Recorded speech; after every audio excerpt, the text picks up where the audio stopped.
as I am experiencing this,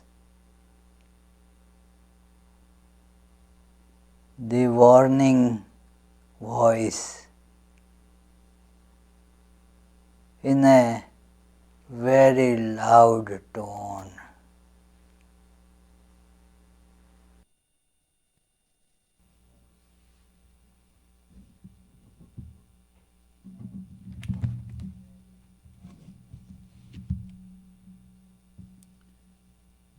Om Bhadram Karnairbhih Shrunuyam Devaah Bhadram Pashyemakshabhiryajatraah Sthirairangaistustuvagam Sastanubhihi Vyashema Devahitam Yadayuhu Swasti na Indro Vriddhashravah Swasti na Pusha Vishwaveda Swasti nastarksho Arishtanemi Swasti no Brihaspatir Dadhatu Om Shanti Shanti Shanti.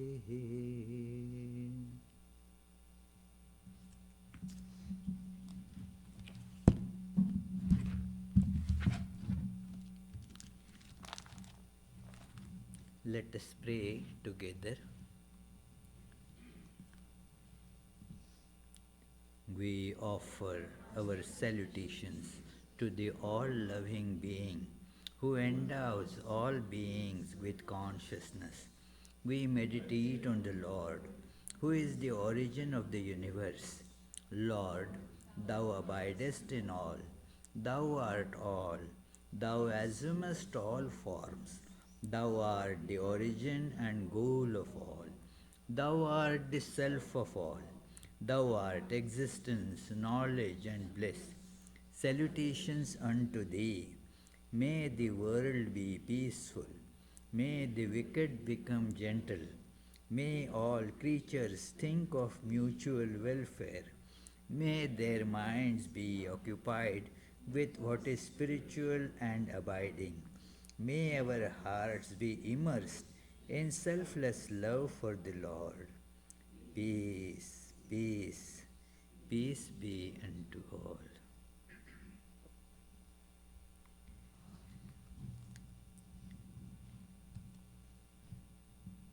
Dear friends, today is the Mother's Day, and therefore I have chosen a topic about the mother form of Lord Buddha. It is a very important idea. Many are not really aware of Buddha with various different forms worshipped, adored, and followed in various different ways. There are some misconceptions that there is no particular formal worship of Buddha, or in Buddhism there are no images. That is not correct.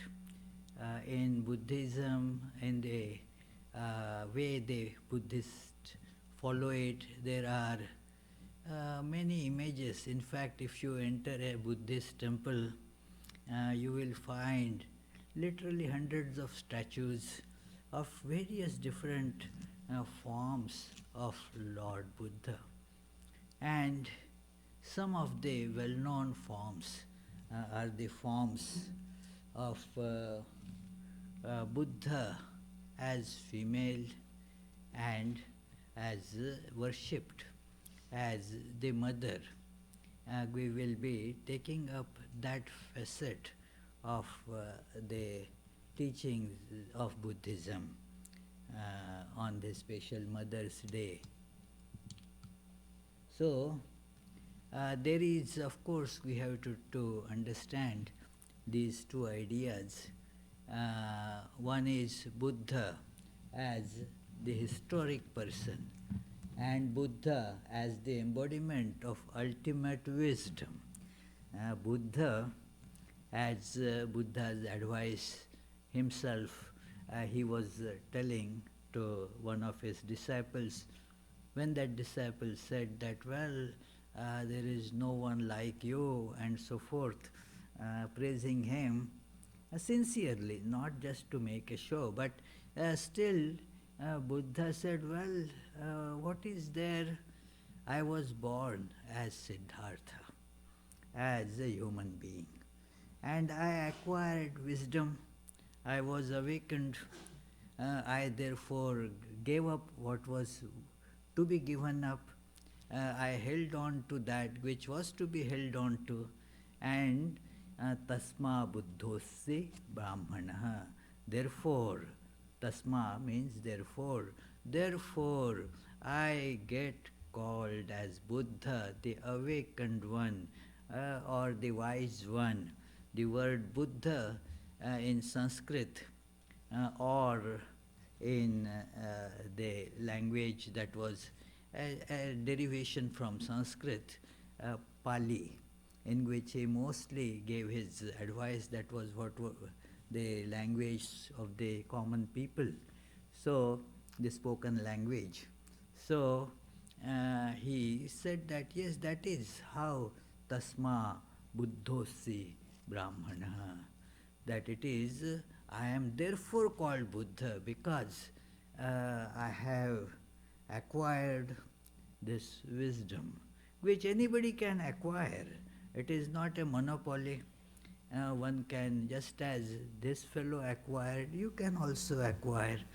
And by acquisition of wisdom, now you know what is to be held on to and what is to be rejected. It is like you see, just as an example, you know how to separate the proper dollar bills, the real dollar bills from the fake ones. So you know then the fake ones are to be trashed, the real ones are to be held on to. So in this world you see what is transient, what is anyway going away. There is no point in holding on to it, there is no substance in them. So knowing that there is no substance in them, you do not hold on to it, you trash it. And that which is real, true, hold on to it. Also, as a consequence, to get this wisdom, hold on to that by which you will be able to go towards it, and discard that which hinders your path. So hold on to that, that helps you to follow the path of Dhamma, the eightfold, that noble path or middle path, and give up that which hinders it. So that is how you become Buddha. So Buddha, as the historic person, he was born as Siddhartha, and the ultimate wisdom manifest as human being. Then everybody when wakes up is the awakened one, like 100 people sleeping. So one person wakes up and then is called woken up. And then, but when two get woken up, oh, you two are woken up. All the 100 are woken up. So 100 woken ups, 100 Buddhas. So all this Buddha is not just a person there, but the person. Now that when you look upon it as person, that person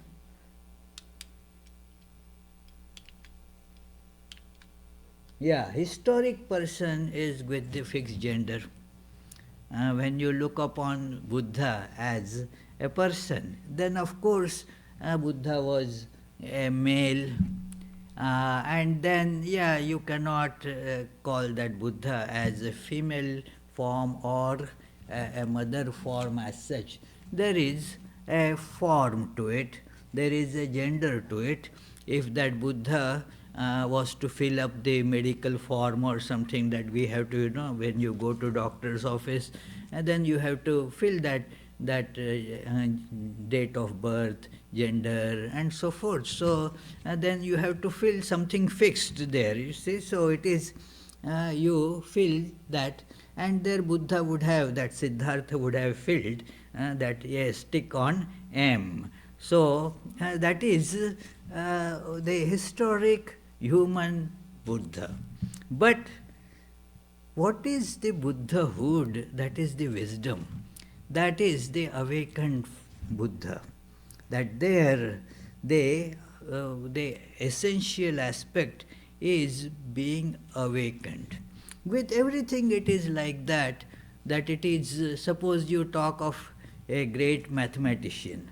The person, the appearance, the height, the weight, and so forth, that doesn't make that person a mathematician. The knowledge of mathematics and the contribution that the person has made to the field of mathematics, that makes that person a mathematician. So that is how Buddha also, that feature of his being awakened. So when you look at that feature, now that feature is impersonal. That feature can manifest in anybody. Like mathematics, the same example you can take, anything like music, other things, that wisdom when manifest in a person, now that wisdom doesn't have the gender specification.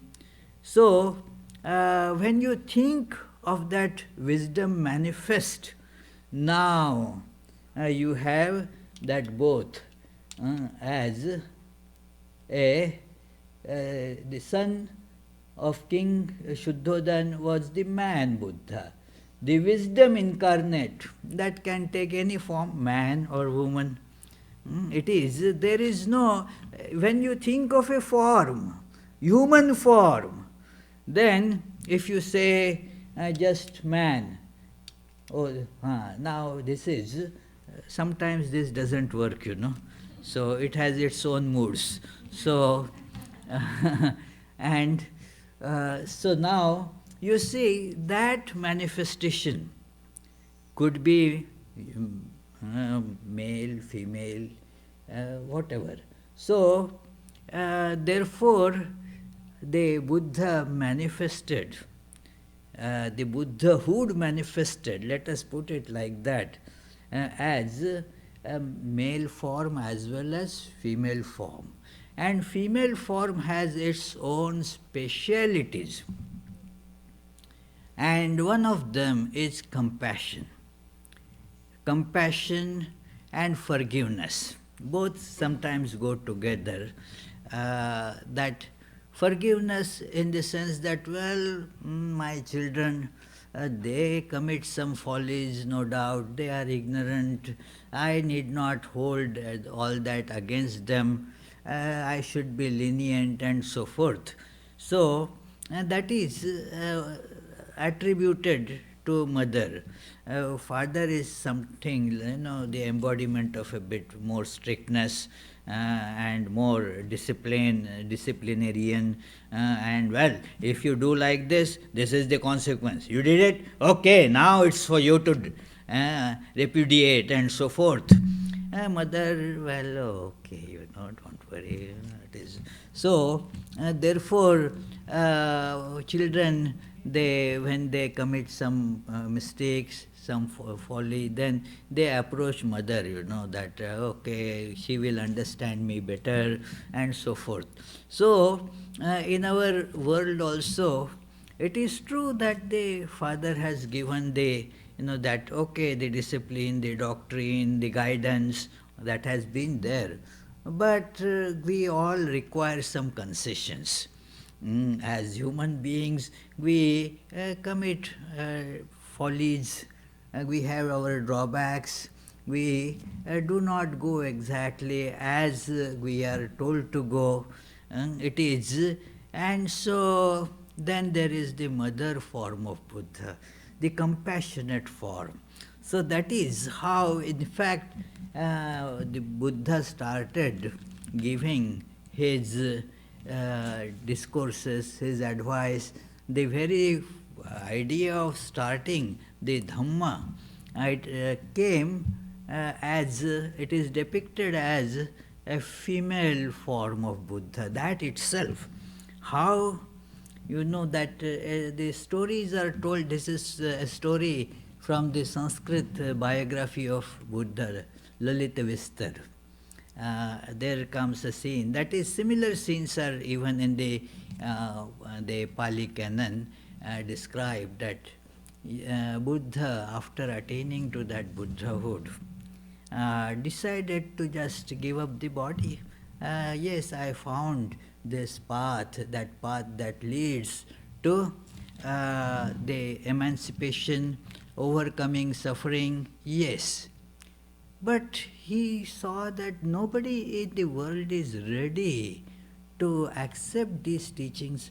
All are just immersed in ignorance and do not want even to come out of it. They are just tirelessly pursuing the sense pleasures which are sure to land them in more and more suffering. And thus they have to be taken out, but they are not ready to listen. What can be done now? So he said, nobody seems to be eager to listen to these teachings.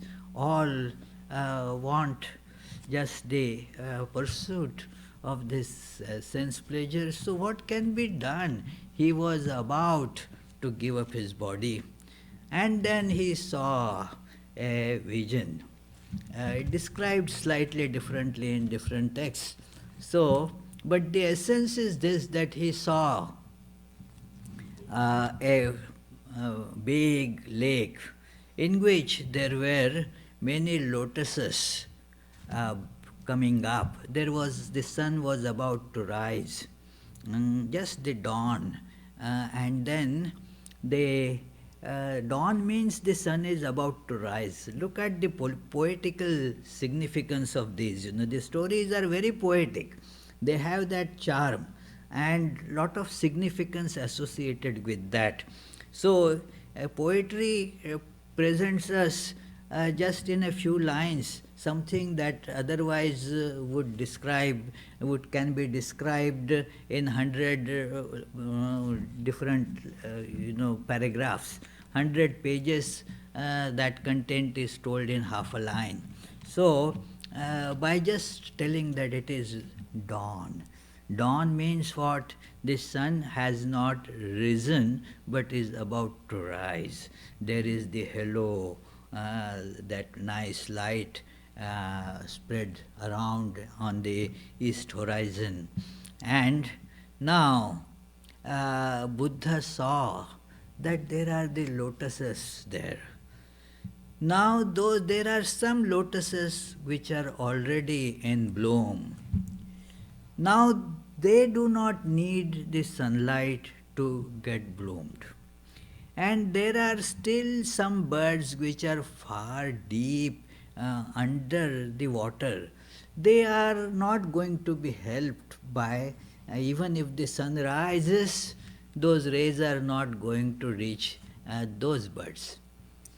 But he sees there are some which are not yet blossomed, but they are just on the surface, and those will be able to get help from these sun rays to get blossomed. So he saw that there are some souls which are ready to receive these teachings and thus illumine their lives with that, and thus will tread the path by which one becomes free from suffering. Buddha was a very practical person. He did not go into unnecessary philosophies, nor did he, in the name of practicality, told things which are just soothing lies. We sometimes, and I sometimes tell that modern psychologists, many of them are guilty of this. They want to tell something that is just soothing. Oh, you are suffering. Okay, just go for a vacation and amuse yourself a little bit. That movie is very nice. Go there, so that you will forget. But actually, forgetting is not a solution at all.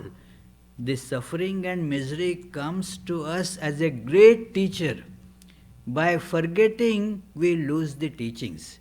The suffering comes, but by just forgetting it, we miss the teaching that the suffering is going to give us. So, Buddha did not do that. He told the truth clearly. And the practical way of absorbing that truth and making our lives really illumined and go beyond suffering. So he saw that yes, there are a few who will be benefited by these teachings, and thus he decided to embark on these teachings. And that is when the compassion came to him, that yes, these people, they are suffering. And then that is how that form of Buddha is described, full of compassion. Now think of the poetry of it. When a person is filled with compassion, now that form changes. And if you look at that psychology of that and think that now that mind has assumed a body. Now what body will be suitable for that, male or female? The answer would be mostly a female form will be more conducive to express that compassion. And that is why it is sometimes termed as Avalokiteshvara. In different texts there are somewhat different versions and expressions of this in the Tibetan canon, and then that is one that is prevalent in some parts of India, the Mahayana tradition and Vajrayana tradition. There are, although they are connected, yet there are some differences in that. So one of them says that, well, that is now taking the form that is called Kuan Yin. That Avalokiteshvara, it is described, that one idea is that of Amitabha Buddha. Amitabha means immeasurable glory, the Buddha of immeasurable glory or luster.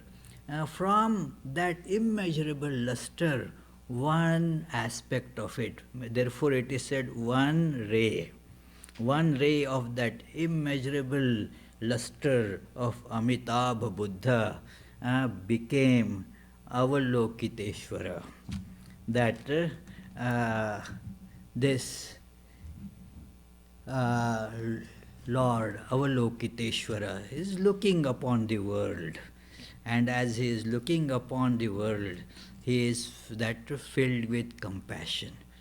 And then that is then the form that emerges from it is called Kuan Yin. This is the Chinese version.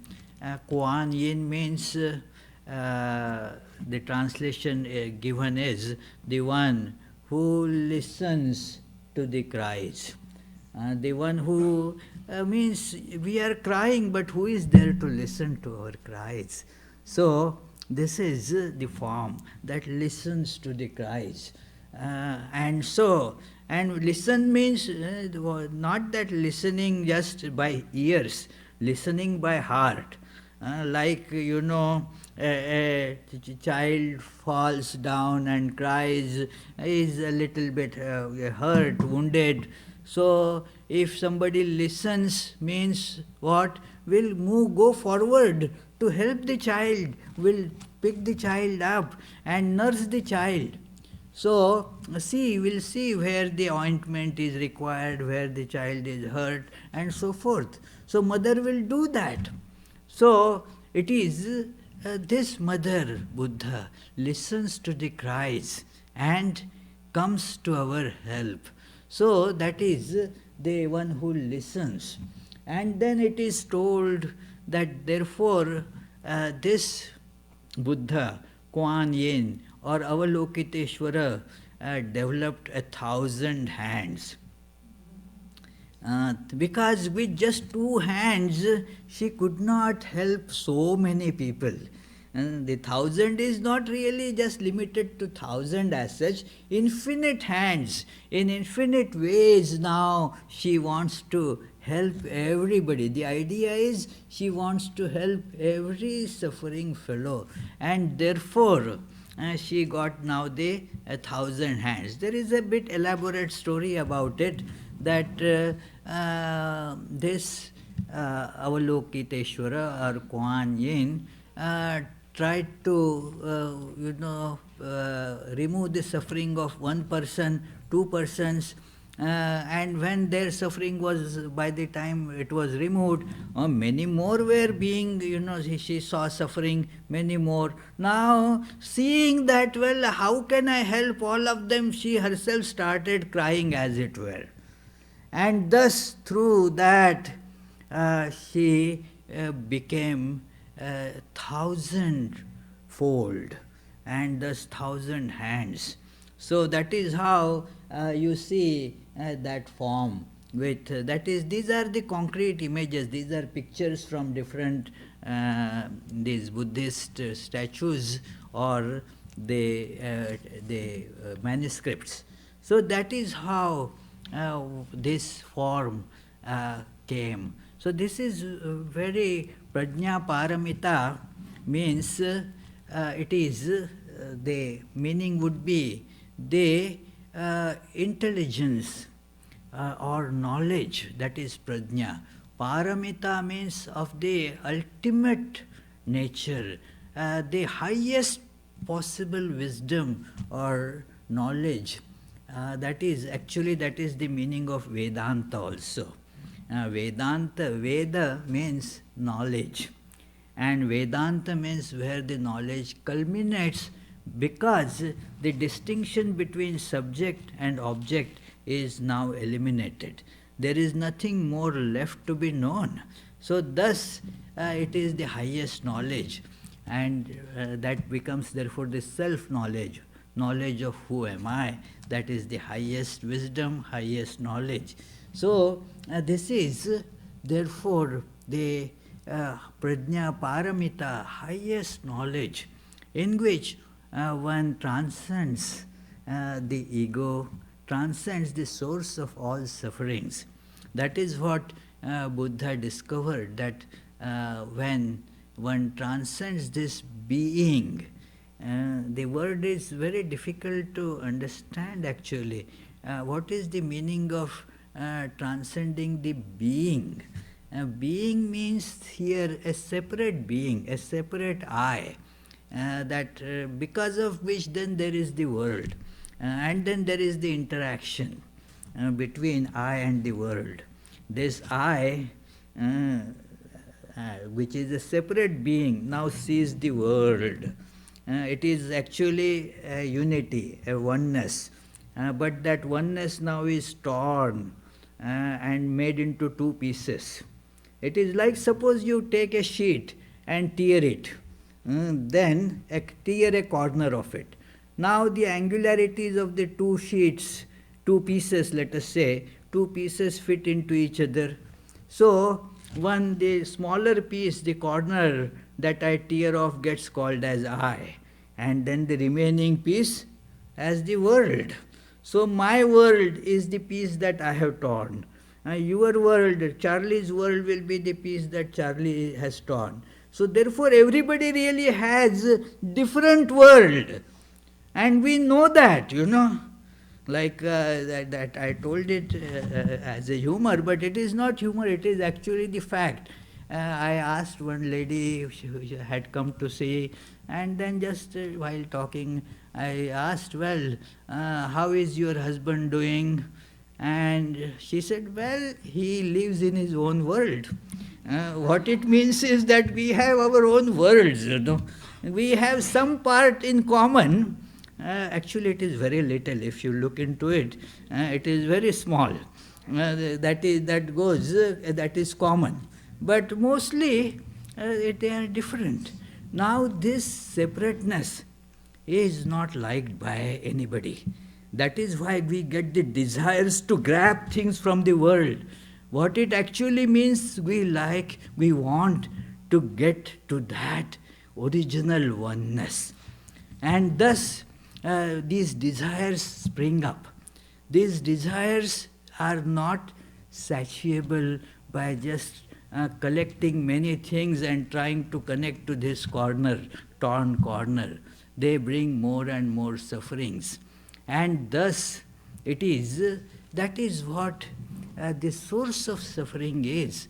And all these Buddhas, therefore, the 1,000 Buddhas are like 1,000 people getting knowledge, infinite number of people trying to absorb this wisdom at different stages of evolution. And so these various forms, this prajna paramita is that wisdom which is both theoretical and practical. Religion is not just a belief system or just limited to intellectual understanding. It is a practical science. If you want to use the terms, it is science and technology, both.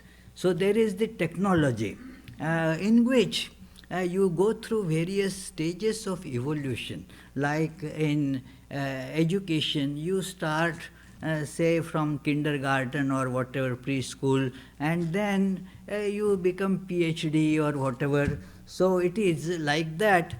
This development, this absorbing the knowledge goes through various different stages till you reach that ultimate manifestation of the prajna, the highest wisdom that comes in you. And Nagarjuna calls that as mother. This prajna is called mother in a very beautiful hymn. It is such a nice, beautiful hymn. I think last year on Buddha Jayanti time, the birthday of Buddha time, I had spoken about that hymn, that Prajna Paramita Stotram. So it is a Sanskrit hymn, and then that tells about this mother. Oh, Mother Janani. Janani is the Sanskrit word for mother. So you are the one who, even the children who are ignorant, when you come to them, then those children become all-knowers. By your grace, an ignorant person attains to the supreme knowledge. When you bless somebody, that it is even a child becomes great. So this is how this is the mother form. Now there is another mother form, which is actually, it is according to many scholars, it is due to the combination or amalgamation, whatever you may call it, it is again it doesn't want to move. Oh, it moved, okay. So these are some of the statues that about the intelligence supreme, Prajna Paramita. And then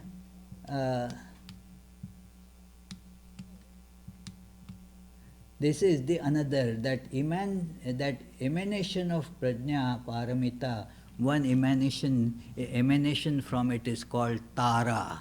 Tara again is a Sanskrit word, and many think that it is the tantric, this combination of Buddhism and Tantra in Tibet. That is, with that you get this idea of Tara.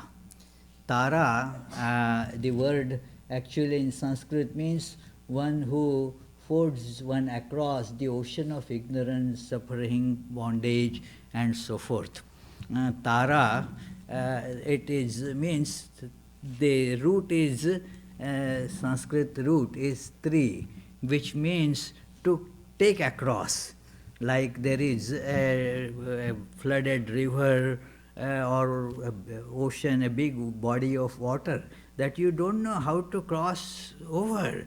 So now you need some help there. So you take hold of a boat, then therefore the boat gets called Tarani. Tarani means in Sanskrit that on which you can then cross over.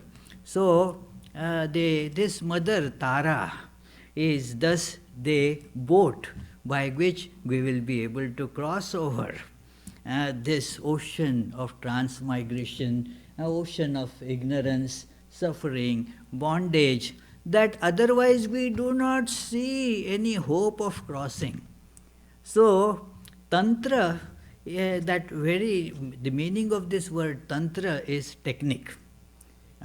Therefore, technology schools in Indian languages are called Tantra Sanstha, means Tantra means technology.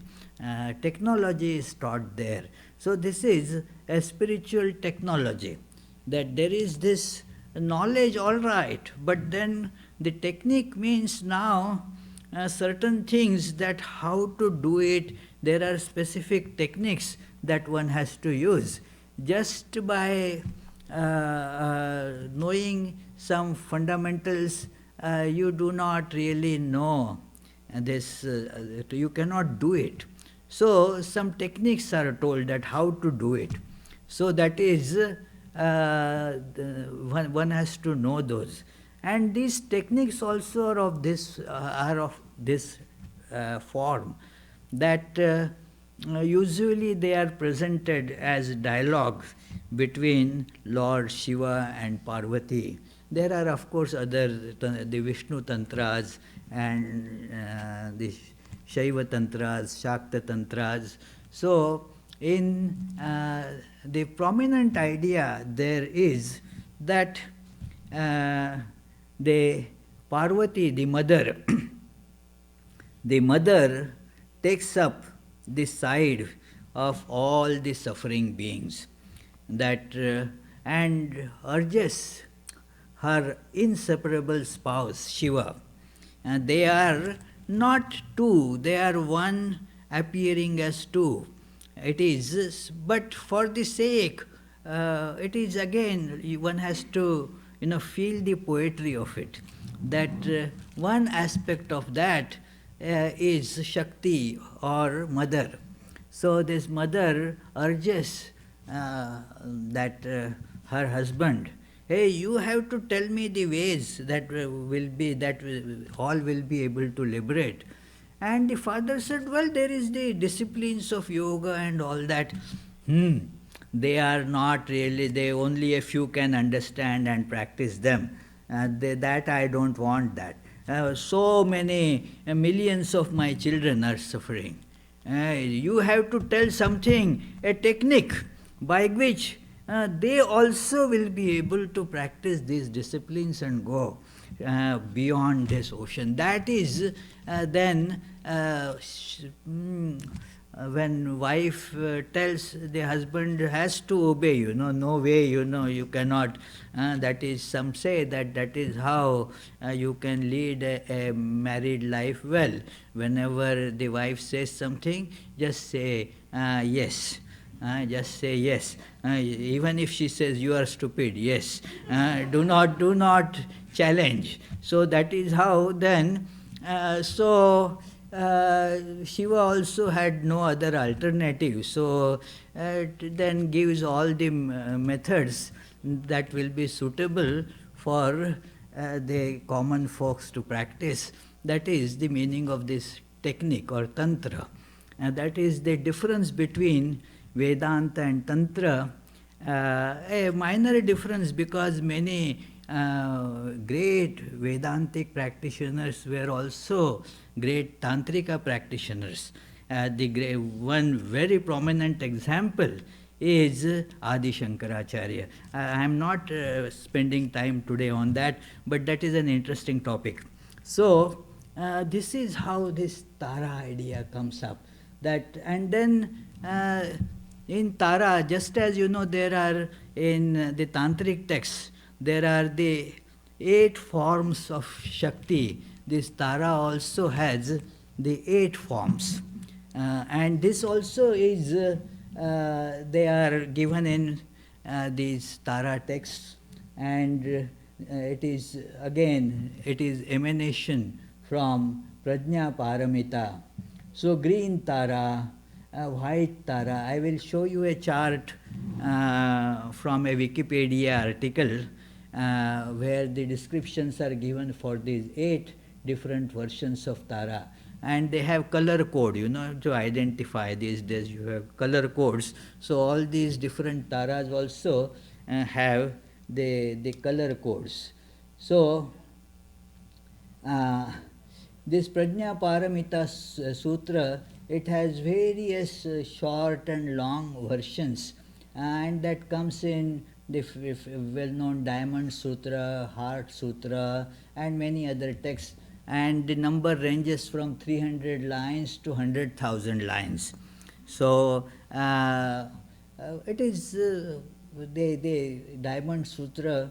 I am thinking of sometimes holding our summer sessions on this Diamond Sutra. But the green Tara, or called also Shama Tara, known as the Buddha of enlightened activity. But enlightened activity. So that is a special feature of it. Then there is the white Tara, also known for compassion, long life, healing, and serenity, also known as the wish-fulfilling wheel or Sinta Chakra. Red Tara, like that, a fierce aspect. It is the fierce aspect. These are all, you will find these in also Durga Saptashati. If you look carefully, the names are different, but the same idea of the descriptions of various different the moods or demeanors. Black Tara associated with power, it is. Then yellow Tara, blue Tara, Chintamani Tara.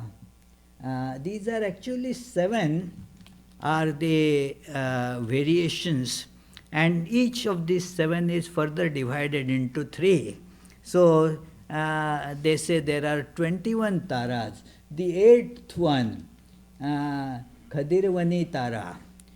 There is one means forest, and Khadirvan is the forest of a particular plant that is called Khadira. That plant is, I don't know what the English word for that is, but that plant is even available, and it is used for cough. If you have a lot of cough, then they give you that Khadira. So in Ayurveda. So this is in that forest. Nagarjuna saw this Tara, and thus, and then it is from that then appeared all other, the 7 Taras, each of them getting subdivided into 3 more. So therefore there are 7 into 3, 21, and plus this the first Tara that was found. That is how there is the description of 22 Taras. So, and this is where the description that I have from slides ends. But the idea of this mother worship is prevalent in Buddhist shrines even now. The Buddha himself, as the principle, is manifest as both male as well as female form.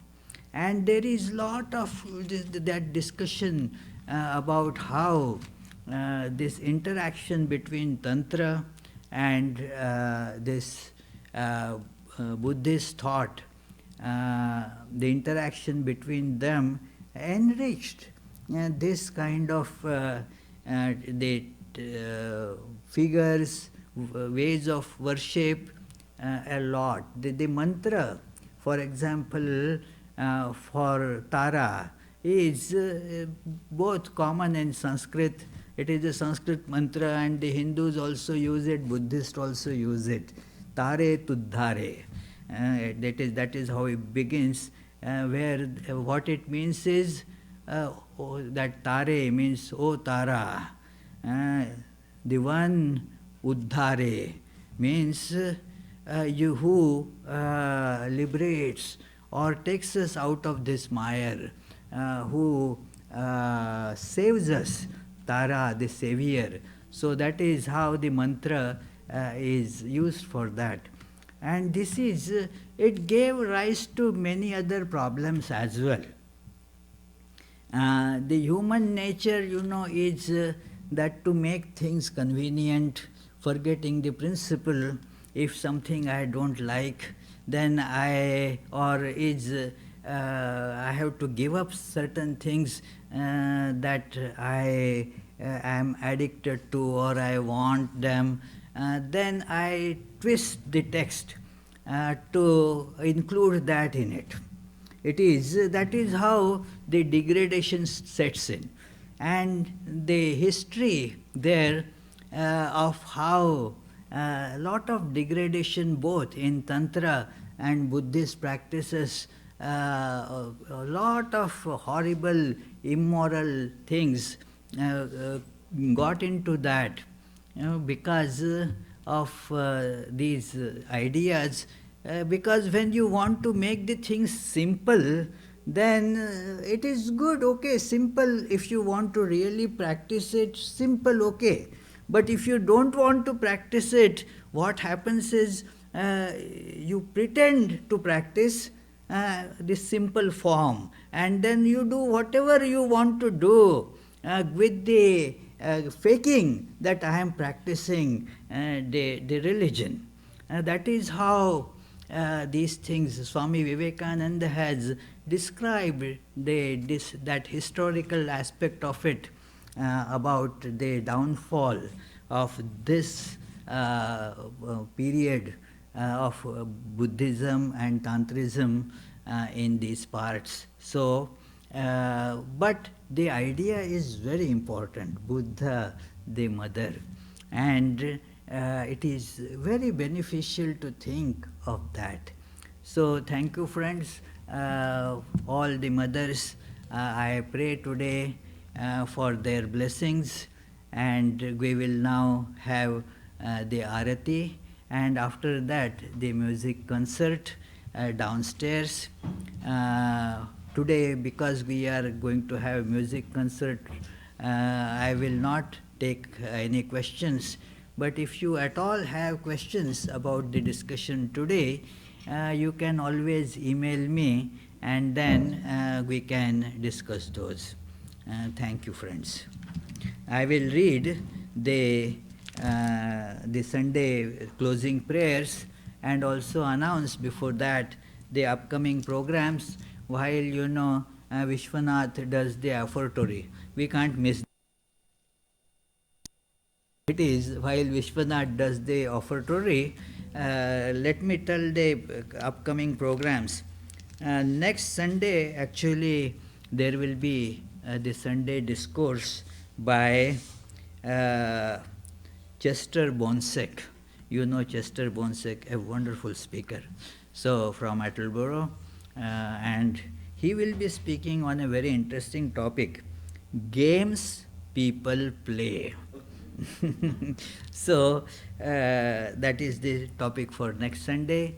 The regular Tuesday, Friday Vedanta classes will go on as usual at 7:30 p.m.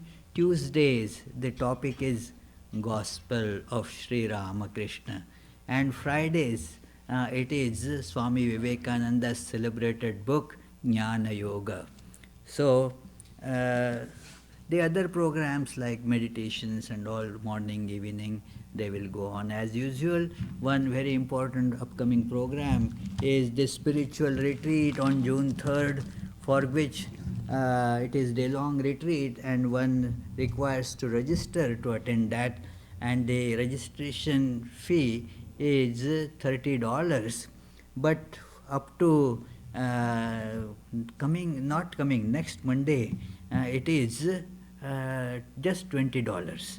So I think many of you must have already taken advantage of it, and those who have not, there is still time for them to take the advantage of saving $10. Of course, if you want to give $10 more, then you don't need to register right now. So you can have that. And now I go to the closing prayers.